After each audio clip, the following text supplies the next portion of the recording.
got sent some Gucci lipsticks, so I'm going to try them all on for you right now.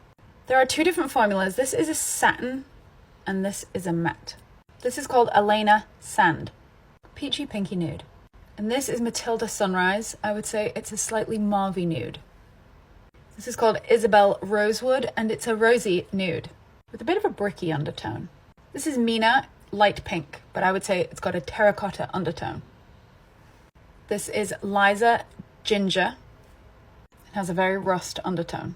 This is Auroral Amber, and it has a very true brick red brown undertone. Now we're onto the Rouge Mattes. This is called Fanny Rose. The English child in me is giggling. Very light pink with a slightly cool undertone. This is Eva Grape, and it has a mauvey lavendery undertone. I really like this one. This is called Sona, and it's a light beige. It's quite light. Great for someone who finds nudes really hard to find if you're really pale and they all look like brown. The pink comes out when you buff it in. See? I also sheared it down, showing some of the pink of my natural lip colour through.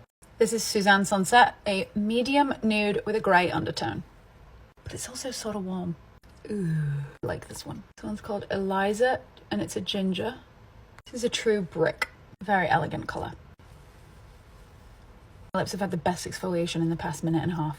This, in my opinion, is the least flattering on my complexion. This is called Auroral Amber, and it's a very red undertoned nude, but also feels cool at the same time. And it's obviously not nude on me because it has depth on me, but it would be a nude on a deeper complexion. And I think that seems like the common thread throughout this collection. There's 3 liquid mattes to try on, and then I'm going to review. These are incredibly lightweight and fluffy. This shade is called May Peach, and it is a true peach with, I would say, a medium depth. And I don't know whether these are actually matte. I mean, they are matte, but they're not like your full coverage liquid matte lipstick that you typically know. They're like satiny whipped lightweight creams.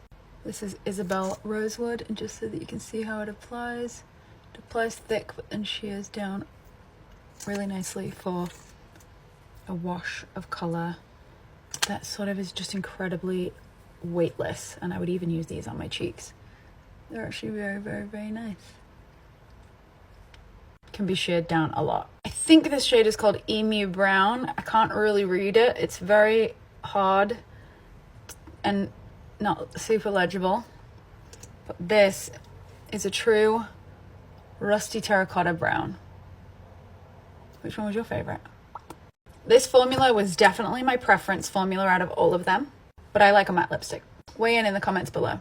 Wait, so I just started to like bounce my lips together, and these I believe are gonna have an incredible wear because they just have this like they go on and they feel almost like a little silicone-y and a little soft and fluffy. Not a bad word. But then when you let them dry for a minute, they kind of become grippy on themselves in a good way for longevity. So if you like a sheer matte that's comfy and doesn't have that tight feel like some liquid mattes do, you might love those. These ones is what I'm talking about. But for reference, all formulas that I just tried were very comfortable. These being the most because they're the most glistening and glossy. These being the second most comfortable, and these being the third most comfortable, but they're all very, very comfortable. And it's also a preference.